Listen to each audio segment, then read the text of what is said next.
Please welcome to the stage Dr. Natalia Kanem, Latham Thomas, and Dr. Alaa Murabit in conversation with Linord Moudou.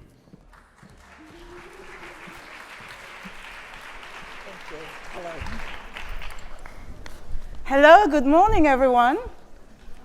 Doing good? Fantastic, we want the energy. Yes. And big round of applause to this fantastic panel, right? These are amazing women that are fighting every day to ensure that mothers and babies are safe. And it's such a pleasure to be sitting here with you ladies. So let me start with some good news. I'm a journalist, so we deliver news, very often bad, but I will start with good today. Recently, the World Health Organization, along with UNFPA and other partners, released a report. And the report says that about 38% of maternal mortality, there has been a decline of maternal mortality by about 38% since 2000. So that's some good news, right? But get this, every day there are still more than 800 women that die when giving birth. And frankly, that's unacceptable. So let me turn to you, Dr. Kanem. Talk to us about what is failing mothers and babies, and how do we get to 2030 when we look at the SDGs 3? How do we get there? Well, thanks so much. I'm delighted to be here representing UNFPA, which is the Sexual and Reproductive Health Agency of the United Nations, together with my sisters, because this statistic, 820 women who by midnight tonight may die from complications of pregnancy and childbirth, is something we can do more about. Yes, we have made progress with 40% coming down since Cairo 25 years ago, right? But for today, this link between the climate crisis that we're facing and death during pregnancy and childbirth cannot be more exemplified by what's been happening with the flooding in southeastern Africa. Mozambique, for one example. The midwives, the courageous midwives who stayed with pregnant moms throughout the rain, throughout the flood, with literally the building falling down on top of them, evacuating these women. The reason that maternal mortality has fallen is because communities have worked together and we've gotten to people on the ground, which is what the Sustainable Development Goals say we should do. Yes. But the panic that I feel about how are we going to reach women, whether drought, whether flood, hurricane, cyclone, you name it, it doesn't begin then. That's why I'm so proud to see young people taking the lead on this issue. And it was a delight to hear the indigenous and traditional leaders speak earlier, because it doesn't start the day before the event, right? So the planning as a health system, but also as a community. It's not about the pregnant woman, it's about the adolescent girl. It's about her nutrition, her ability to delay pregnancy, making contraception available. All of these dots connect. And in particular, women are the guardians and custodians of the land, typically.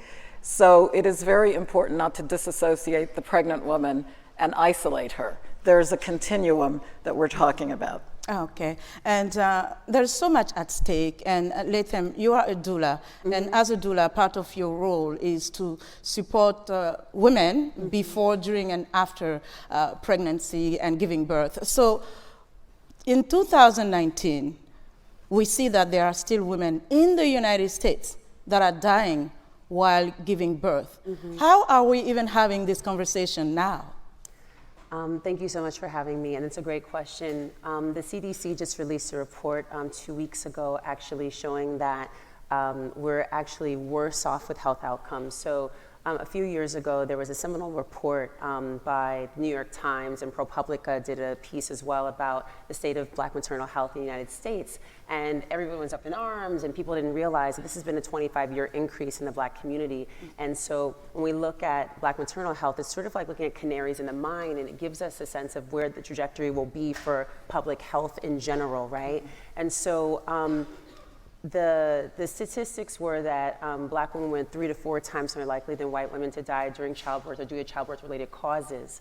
That number has jumped to 4 to 5 times. And in places like New York City, it's 12 times. And so the disparity is really crazy when you think about 2 women could go into the same place and have completely different birth outcomes. And so we know that education does not protect us, and that economic status does not protect us, but we know that when you walk into a place that's steeped in bias and white supremacy as a foundation, that people are walking in and not getting care, there's neglect, there's all types of things that happen as a result, and not just for women of color, but we see this with people of same-sex, orientation when they go in to deliver their babies, that they're not treated well. We see this with age bias, with young women who go in or women who are considered older. We see that race and economics are often conflated, so people will go in and not get care because people don't think that they have the right insurance or think that they could afford certain services. We also see this in terms of a conversation. I teach a lot of first and second year med students, and they have a perception that black women can tolerate pain, right? And we have medical journals from the 1700s that show that black women are so robust and that they can handle pain. And there was all types of testing that was done on black bodies without anesthesia, right? And so we know that there's also this mistrust of a system, right? And so, which is something that's been passed down. And so if you don't trust, right, you're not gonna go to a place that's supposed to be a safe space for you health-wise if there's a lack of trust. And so that's one big piece. But I think another thing now is that, access to care is really critical. And we live in the United States, there are places with maternal deserts, and we've all heard of food deserts, right? There's maternal deserts where there's not care for people who live in places where they should have maternal care. So like, for example, in Alabama, in 67 counties, only 33 of them have actual care providers for women in pregnancy. Wow. So what happens to the rest of the counties, right? So people have to travel 2 and 3, maybe 4 hours to find a qualified care provider. So that means that you're not probably getting maternal care throughout pregnancy. Yeah. And then there's very important health markers that get missed, right, when people don't get care. And even if people are getting care, but their doctors aren't giving them the adequate time and really spending time with them, making sure they feel educated, then they might miss really critical health markers that can lead to poor maternal health outcomes or even mortality. Mm. And now, Alaa, I wanted to turn to you and talk to us about cultural and social impediments. I'm from Africa, I'm not generalizing, but there are places where certain cultures are really making very difficult for women to go see a doctor. Some husbands say, no, my wife is not going to be seen by someone else. So talk to us about that. How do you see that on the ground, and how can this be addressed? So to be frank, I don't think we need to go to Africa. I mean, we're in the United States, and we see the impact that social and political impediments have on the health and well-being of women. It is universal. There's not a single country that does a good job of addressing these challenges. And I think it starts a lot sooner. I agree with Dr. Kanem. I mean, we have to start looking at, reproductive rights as something that begins when a girl is born. Exactly. She has the right to an education. From kindergarten onwards, she has the right to quality education. She should be marrying later. We should not, the fact that we still call them child brides, child marriage is so inappropriate because it's not marriage. It really isn't. These are young girls who are being forced to become brides and to take on roles that are way beyond their years and way beyond what their body is capable of. I mean, you have 11 and 12-year-olds who are forced to marry their rapists.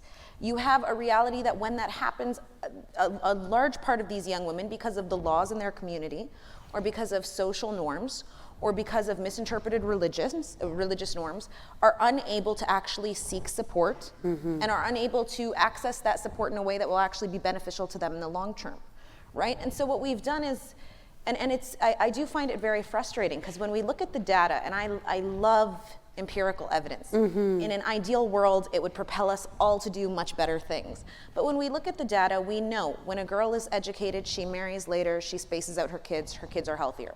We know the single most cost-effective and practical solution for climate change in the world today is girls' education and women's reproductive rights. And yet, we can clap to that. Amen, sister. Absolutely. And yet, when we do talk about reproductive rights and a girl's right to choose, a woman's right to choose, we often gender the conversation, and we often minimize it as if women are the only ones who have gender, so we're the only ones who are excluded from the right to make our own decisions. But beyond that, we often minimize it to an ethical or moral question when all of us have very different ethics and morals.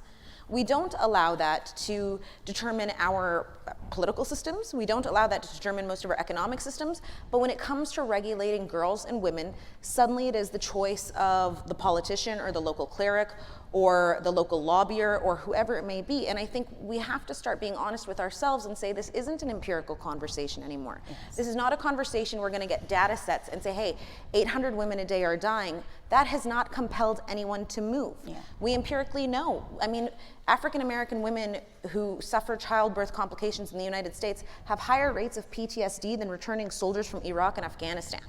We empirically know this, and yet nothing is changing. So we have to start saying, where is the political will? And to be honest, we have to be accountable for ourselves and say, where's the social will? Where is the social will? Where is the social will? Absolutely. Where is the social will? Now, let's talk about something, Dr. Kanem, you mentioned earlier the role of the youth, right? And you must love to see young people this week, how they're energized and calling on leaders to do something about climate change and other issues. Now, UNFPA says youth are the key to fulfilling the Sustainable Development Goals. What are we doing to lift their voices and make sure that they have a seat at the table? Well, props to the young people of the world. I came in from Nairobi yesterday. The excitement there, just like I understand you had in New York, is palpable. And this is why we say that for a young person to fulfill their potential, we've got to open the door and let them lead. So much respect. I am so delighted that the United Nations Youth Envoy is also with us today during the summit, because in particular, we are all talking about a power dynamic, and young people should not be disadvantaged. As the leader of UNFPA, we have so many young people who understand, frankly, better than older generations, this particular point about reproductive rights. And I'm talking about young men as well as young women, to amplify the point that gender is not for women alone, it's for everybody. And that includes all of our sexual diversities as well. So the interest of young people in caretaking a planet where they will be able to decide when, whether, with whom, at what time, how often, if, to get pregnant and bear children, and the interest of young people in being able to sustain this is why it's sustainable development, this prospect in the long term, really depends on pulling the curtain back and refusing to hide behind the taboos about sexuality, which have a profound impact on that young life. So the debates, which I face every single day, about age-appropriate, truthful information and services to young people. Imagine you walking into a clinic anywhere in the world, and the disapproval is just written on the face of your provider. The only antidote to that is a fully equipped, empowered young person, and the movement for climate justice very much mirrors the movement for reproductive justice. It's all connecting those 17 SDG dots together. So, Latham, when there are still people who do not grasp issues around climate and the climate crisis, but it comes down to community, people, the person next to you. How do we teach the next generation, your son, children, about climate issues? You know, I feel like rather than thinking about how we teach them, I feel like we need to listen and let the children teach us. I feel that my son's he's 16, and he's been an incredible leader. He texted me when he was walking, he's like, by the way, just so you know, in case the school sends an email, we're walking out. And so they were all in the streets, and it was really beautiful. But when I think about youth leadership, and the fact that the kids are so empowered and so inspired to create change, but also that they're really upset and they're using the anger to fuel a movement for change. And so the fact that, when we think about education, it has to be visceral. People don't make change unless they feel connected. And so understanding what the environment isn't someplace over there, right? The womb is the first environment. And then once you're born into an environment that influences everything you do and everything that you do impacts your life. And so when people disconnect the idea of reproductive justice, right, which includes this entire continuum of the reproductive pathway, which is pregnancy, abortion and loss, breastfeeding and birth. All of these pieces have to be protected. We can't just fight for the right to abortion and not fight for the women to be able to breastfeed, which only became legal 2 years ago to breastfeed publicly in all 50 states. We have to protect that right. We have to protect safety and sanctity of childbirth for women, all women, especially women of color. And so we also have to protect for the right if somebody decides that they don't want to carry a life, and understand that the person who chooses abortion, the person who chooses to deliver a baby full term are the same people. And it's a different choice that you make at a different point in your life. And so finding a way to educate, but also to be in conversation with youth, not telling them what to do, but listening to what the issues that they're having, the issues of these times, right? Updating our materials, updating our dialogue, and really helping to be partners with them, not seeing them as like, oh, we're teaching them. I feel like when I'm in the room, we have a doula immersion happening literally right now, and it's women who come from around the world to learn how to serve women in birth, and they're literally in Brooklyn, and they're young as 17 up to like 65 years old. And these are people who are working intergenerationally.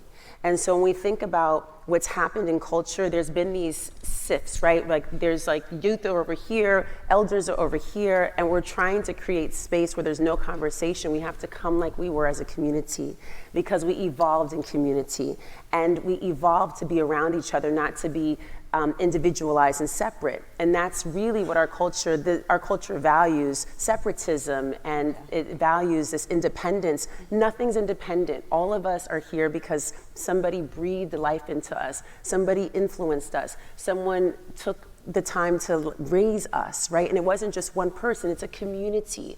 And so we're not gonna get through this crisis without really plugging into community, without our elders to tell us what it was like before, getting back to our ancestral ways, and then listening to what the needs are of this next generation, I think is so critically important. And I have such a commitment to do that with my son, to dialogue with him, to listen to what's buzzing in the beehive, and understand that we're not gonna make this world better, they're going to make it better for us. And the youth definitely has a strong voice, and we need to listen. Now, Alaa, you've said that an attack on women's reproductive health prohibits our ability to create and sustain inclusive societies. What do you mean by that? So I'm going to answer two questions. I'm going to piggyback on the youth one. Okay. Because I started my organization almost 10 years ago now when I was 21, and I've heard the same stuff about youth since I started my organization. Everybody has always been letting us lead and getting out of the way and listening, and it has, unfortunately, in an actual, tangible, institutional way, never happened. It really hasn't. That's why there are kids marching out in the street, because nobody ever invited them into the room to say, hey, let's actually hear what your thoughts are. And I think if we're answering questions about reproductive rights, if we're answering questions about fundamentally your ability to be a leader, because it really is a power dynamic. Yes. Everything, I mean, in long and short, is about power, especially when it comes to women's inclusion and women's rights. And I think if we're talking about your ability to lead, it is very difficult if you are a young person in the world who does not have control over your own body to say, I'm going to go and march for climate change. Yeah. It is very difficult. Okay. It's very difficult if you do not have control over your own body to say, I'm going to advocate for sustainable cities or for infrastructure or for, it's unrealistic. Like when you rob somebody of their most basic power, of their most fundamental power to choose what they want to do with their own body, when they do it, and to have full control over that, what you're telling them is you do not have agency. And so what we're seeing now is we're seeing a lot of incredible youth, yes, but we're not seeing everyone. We aren't. We're not seeing a lot of incredible young women who never had the right to an education and were married off quite young by their families and did have children quite young and have suffered a lot of those physical and psychological and emotional abuses because of that. We're not seeing them. And oftentimes those are the experts in their community on climate change. They know exactly what it looks like because they've actually suffered the repercussions. Yeah. And we're talking a lot about the change in the past 25 years and the fact that, yes, it's gotten better, but we also know empirically it's a lot more likely to get worse because climate is a threat multiplier. Migration right now is a threat multiplier. We're looking at security and emerging security issues in a fundamentally different way than we have in the past. I mean, the past 20 years, we've really opened up the security paradigm and it will only get worse. Okay. And so we're talking about limited resources. We're talking about limited support. And we are unfortunately talking about, and I have to emphasize this siloing of expertise. Mm-hmm. Yeah. So we'll bring in youth to talk about youth issues, and we'll bring in women to talk about women's issues. And I do have to ask the question, what if I am living in the exact same world you are is not a women's issue? And that's a very good question for all of us to think about. And unfortunately, that's all the time we have. I think, yes, as the African saying goes, it takes a village to raise a child. I think it also takes a village to keep mothers and babies safe and to take care of our planet. Thank you so much. You've been a great audience.